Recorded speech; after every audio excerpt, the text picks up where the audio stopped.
10 నిమిషాల్లో మంచి జింక బిర్యానీ రెడీ. ఆ లోపో షో చేయి.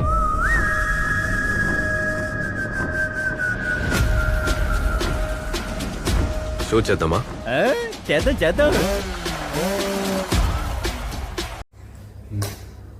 హాయ్ హలో అందరికీ నమస్కారం. Welcome to VA shadows. నేను మీ విజయన్ మాట్లాడుతున్నాను.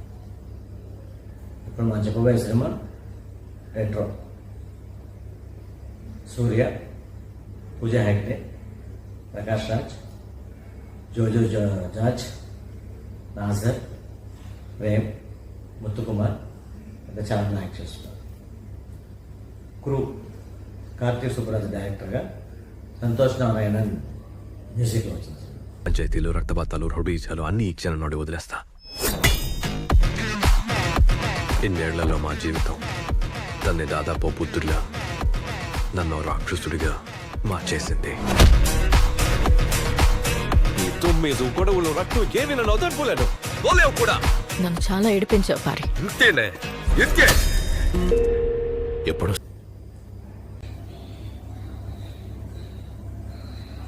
సో ఈ cinema below average cinema. Karthik Subbaraj అంటే ఒక ఎక్స్పెక్టేషన్ ఉంటుంది. ఆ ఎక్స్పెక్టేషన్తో 100% డిసప్పాయింట్ చేస్తాడు ఈ సినిమా. అంటే స్టోరీ కరెక్ట్గా కుదరట్లేదు దీనికి. అంటే నా ఫీల్ కుదరట్లేదు.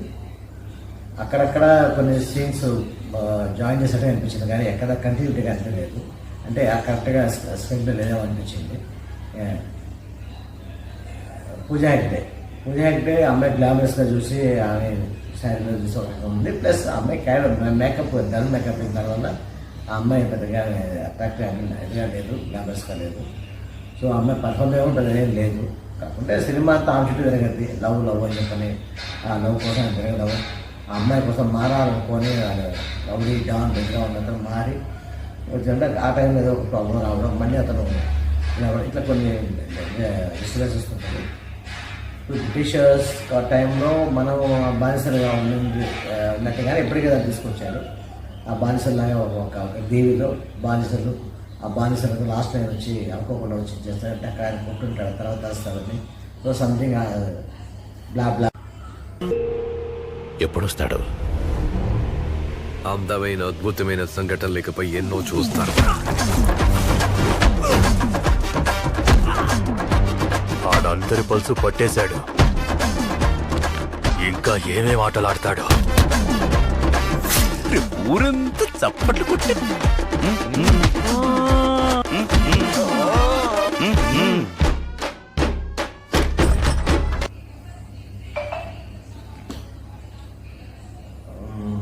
దీవి ఐలాండ్ అంతా బాగానే ఉండేది. కానీ బ్రిటిషర్స్ మనం ఆడుకున్నాం కదా అప్పుడు, మనుషులతో పెద్ద చేయించి ఒక టీం కలిస్తే ఒక టీం ఓడిపోతే అసోసియేషన్ అవన్నీ యాక్టర్ తీసుకొచ్చారు.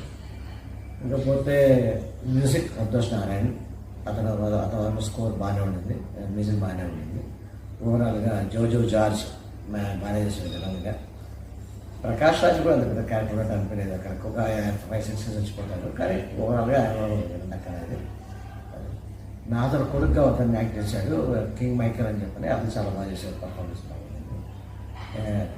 ఇంకా ప్రేమ్, ముత్తుకుమార్ చిన్న చిన్న గెస్ట్ రోస్లో వచ్చిపోయాడు వాళ్ళు, అందరికి ఏం లేదు. ఓవరాల్గా అయితే సినిమా బిలో యావరేజ్ మూవీ. అంత గొప్ప సినిమా అయితే కాదు. సూర్య టైం బాగాలేదేమో, ఎందుకంటే పోయిన సినిమా ఫ్లాప్ అయింది. ఇప్పుడు ఈ సినిమా కూడా అంత ఈ సినిమాలో అయితే అనిపించలేదు. పర్ఫార్మెన్సెస్ బాగానే చేశాడు సూర్య. అంటే ఒక సీరియస్ ఫేస్లో పెట్టి చేయడానికి బాగానే చేశాడు. 4 గంటలు వేశారు, కానీ 4-5 గంటలు వేయడం సూట్ అవ్వలేదు దానికి. ఓవరాల్గా ఓకే అదే ఉంటుంది. ఇంకా అంతగా నేను ఈ సినిమా చెప్పడానికి ఏం లేదు. అదే నమస్తే, థ్యాంక్ యూ. లైక్ చేయండి, కమెంట్ చేయండి, షేర్ చేయండి, సబ్స్క్రైబ్ చేయండి.